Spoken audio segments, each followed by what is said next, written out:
de línea de corriente. Pero ya sabemos lo que queremos decir cuando tiramos una rayita ahí. Ahora vamos a comenzar con el análisis diferencial para un flujo viscoso. Entonces vamos a considerar un flujo no viscoso, pero vamos a hacer un poco, vamos a llamarlo flexible. Vamos a entender eso como el caso obvio de que no hay viscosidad, cuestión que no existe. Hay fluidos que tienen poca viscosidad, pero todos tienen viscosidad. Pero vamos también a mirar el caso de ausencia de gradiente, aquella de UDN que está de velocidad. Por cualquiera de las dos razones, no hay esfuerzo por tal. Si mu es cero, en esta cuestión que está ahí, el esfuerzo es cero. Si el gradiente es cero, el esfuerzo es cero. Es decir, si no existe la fuerza cortante, solo existe el esfuerzo normal. Pero recuerden, el esfuerzo normal tiene una partecita de esfuerzo viscoso, que igualito se la vamos a ignorar, pero aquí con más razón, aquí no existe tampoco. Pero ¿qué quedó? Presión, solamente presión. Pero quiere decir que en un flujo en estas condiciones, el único esfuerzo es la presión, que es el esfuerzo normal. Pero vamos a seguirlo llamando normal. En otro artículo lo llamamos presión. Y vamos a demostrar, para arrancar, el llamado principio de Pascal. Yo aún recuerdo de bachillerato, yo no sé por qué lo recuerdo, yo tengo muy mala memoria.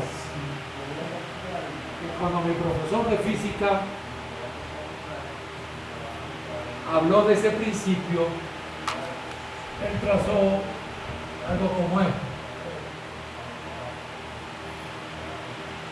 que parecieran líneas de corriente que llegan a un sumidero, pero no, nada de eso. Es lo que trato de decir con eso, es que en un punto, no importa a qué dirección usted se refiera, si se dan las condiciones estas, la presión tiene el mismo valor. Este es un elemento de área. Ya les dije, yo puedo girarlo repetidamente sin mover la parte central. Imagínense que la parte central no se mueve, siempre está igualito. Entonces, si no hay esfuerzo viscoso, el principio de Pascal dice que lo único que hay es presión y que no importa donde usted ponga la orientación que le dé al elemento, la presión tiene un único valor. También anuncian como la presión se propaga igualmente en todas las direcciones. Así también lo anuncia el principio de Pascal. Vamos por lo menos a ver cómo se plantea el principio de Pascal, porque esta es una metodología que vamos a utilizar nosotros y que ustedes van a utilizar también en transferencia de calor. Y es posible que lo utilicen en alguna otra materia. ¿En qué consiste esta metodología? En que si estamos interesados en saber cómo cambian las cosas en un punto, escogemos un elemento que le damos una forma acorde a lo que nos interesa. Primero, el elemento es de dimensiones finitas. Aquí vemos un prisma triangular. Aquí ven el triángulo y hacia adentro de la pizarra está la longitud de ese prisma. Fíjense cómo lo escogen con un ángulo recto aquí. Entonces, esta cateto lo llamamos delta Z, este otro cateto lo llamamos delta X y esta hipotenusa lo llamamos L, aunque pudimos haber llamado delta L. ¿Y por qué lo escogemos de esa manera? Porque sobre esta hipotenusa actúa una presión. Y yo voy a ver si cambiando este ángulo θ, esta presión cambia. Porque de cambiar, el principio Pascal no sería cierto. Ahora, si no cambia, Pascal no se peló. Esta reducción. Ajá. Entonces, en esta metodología tomamos un elemento fluido, aquí lo escogimos, como dije, prismático triangular, y si es no viscoso, puede moverse como sea. Lo vamos a inclusive acelerar. O sea, este es un fluido que tiene esta forma y que un segundo después no está aquí, está en otra parte. Pero a mí me interesa mirarlo en este segundo. Está bajo la acción de ¿qué? De un campo gravitacional. Esta es la coordenada Z, que es la elevación. Y por supuesto, bajo la acción de la presión que el fluido circundante ejerce sobre él. Ok. ¿Cuál es la herramienta que tenemos nosotros? En general nosotros tenemos 4 herramientas. Me gusta decir, sobran dedos en nuestra mano. ¿Cuáles son las 4 herramientas? Conservación de la masa, conservación de la energía. Las vimos en termodinámica. Conservación de la cantidad de movimiento, mejor conocida como segunda ley de Newton. Desde bachillerato estamos luchando con esa bendita ley. La vimos en bachillerato, en física. Vinimos acá, la vimos en física 1. En termodinámica probablemente lo utilizaron cuando hacemos un balance de fuerza sobre un pistón, por ejemplo. Y llegamos a mecánica fluida. Si se llama mecánica, mal podemos ignorar las leyes de Newton. Y de la ley de Newton, la estrella es la segunda ley. Así que eso no tiene nada de raro. Segunda ley de Newton. Pero fíjense que es importante saber cuál herramienta voy a usar. Me faltó una cuarta. ¿Cuál será esa? La segunda ley de la termodinámica. Esa tiene una dificultad, que es una desigualdad. ¿Okay? Pero tiene una facilidad, que es que está allí y nosotros vemos a través de ella. Ella lo que está es como diciendo, epa, eso no lo ha hecho nadie, ¿está seguro? Y nos está recordando un par de cositas, en mecánica y en térmica. ¿Qué nos recuerda en mecánica? La fricción se opone al movimiento. ¿Qué nos recuerda en térmica? El calor va de mayor temperatura a menor temperatura. Nadie ha visto la fricción ayudando. Nadie ha visto calor de baja temperatura a alta temperatura. Entonces la segunda ley es temperamental. Ese es como el ejemplo de una taza de café, ¿verdad, bro? Ese es el ejemplo clásico. Okay. Conclusión, para echar el número así rapidito, 3. Balance de masa, balance de energía y balance de fuerzas. Eso es lo que vamos a hacer. Okay. ¿Y por qué fuerza? No quiero ver algo en la presión. Y la presión es un esfuerzo. ¿Y qué es un esfuerzo? Fuerza por unidad. Segunda ley de Newton en X. Fuerza sobre este cateto, presión por área. Por área, pero ahí lo que aparece es delta Z. Porque hacia allá adentro, dice que por aquí chiquitico, hay un delta Y de 1. ¿Y por qué escogió 1?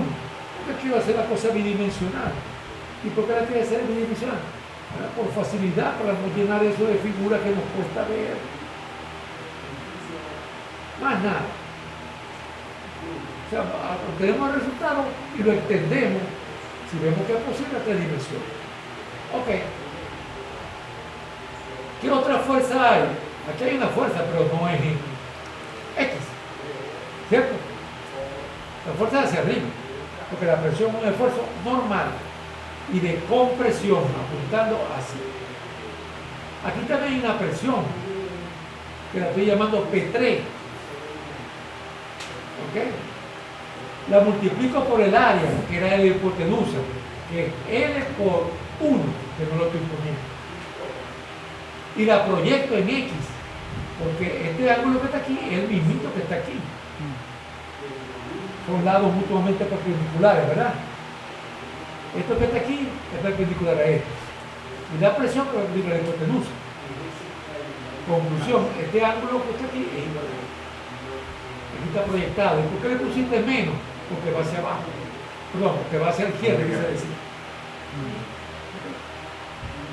Hay una fuerza. Bueno, está la gravitacional, pero la gravedad no tiene componente horizontal.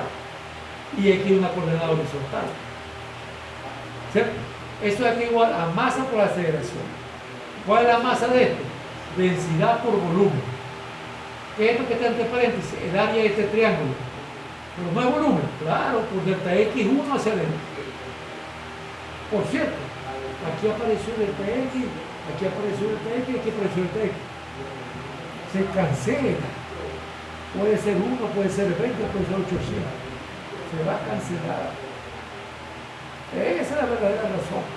Ya, profe, nosotros estamos ahí asumiendo el X en dirección horizontal. X horizontal, Z vertical y Y que va hacia dentro de la pizarra también es horizontal. Z el vertical. Sí. Este que está aquí. Ok. Y el Y es el que está perpendicular. Exactamente. Que igual que el X es horizontal. Ok. Ok, entonces efectivamente este es el volumen. Y lo multiplico por la aceleración que tenga esta en X, la que tengo. Ok, pero por trigonometría sabemos esto. Entonces esto lo puedo poner yo aquí. Como pueden ver, aquí queda delta Z. Se cancela esta delta Z con esta y con esta. Y quedó esto. Esto es legal 100%. Pero el principio pascal dice que la presión tiene la misma dirección en un punto, independientemente de la orientación del área. Yo tengo que hacer que esto se reduzca a un punto. ¿Cómo lo puedo hacer? Si esto se reduce a un punto, delta X se reduce a un punto. Y si delta X se reduce a un punto, delta X es 0. Entonces queda que P1 es igual a P3. O sea que esta presión es igual a esto. Como se pueden imaginar, cuando haga el balance en Z, que no lo vamos a hacer, uno espera que el resultado sea que esta presión es igual a esto. Y se acabó. ¿Por qué se acabó? ¿Cuánto vale teta? Lo que ustedes quieran. Lo que ustedes quieran. No va a aparecer ni siquiera en la ecuación. Ajá, y cuando yo haga el balance en Z, va a ser muy distinto esto. Va a tener un término extra. ¿Cuál es el término extra? El peso. O sea que aquí va a haber un tercer elemento. Aquí lo puse, ¿ves? Aquí está, ¿ves? El peso hacia abajo. Esto lo pueden ustedes seguir sin ningún problema. Se hacen las simplificaciones trigonométricas y queda esto. Pero si esto se va a reducir a un punto, delta Z tiende a 0. No importa cuánto vale a X, no importa cuánto vale G, P2 es igual a P3. Conclusión. Si este triángulo se reduce a un punto, las tres presiones P1, P3 y P2, P3 y P2 son iguales. Y P3 está orientada de acuerdo a teta, pero no importa la orientación. Se puede hacer tridimensional tomando esto y rotándolo 90 grados alrededor de sí. No lo vamos a hacer. Con eso se demuestra Pascal. Aquí lo leemos. En un fluido en reposo o en ausencia de fuerza constante, la presión se propaga igualmente en todas las direcciones.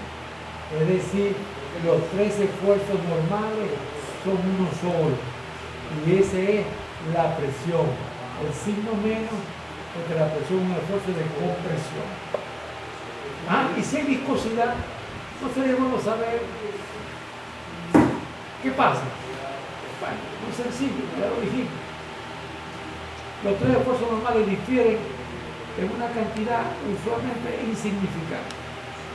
Se promedian las magnitudes de estos tres esfuerzos. Y ese promedio aritmético es lo que llamamos presión. O sea que en termodinámica, cuando se habló por presión, de presión, y nunca se mencionó los esfuerzos normales, y mucho menos de que contenían una parte viscosa, estaban en lo cierto, porque eso no iba a añadir un mejor resultado. ¿Okay? O sea, si tenemos, por ejemplo, esfuerzos que son bidimensionales en dos direcciones, nada más, como es el promedio, la presión es el promedio, lo dividiríamos entre dos, ¿verdad? Exacto. Okay. Pero ese caso nosotros no lo vamos a tener. Hay presión y se acabó. Listo. Eso es para que se sepa qué se hace cuando sí existe el efecto. Bueno, vamos ahora a irnos a la parte del problema.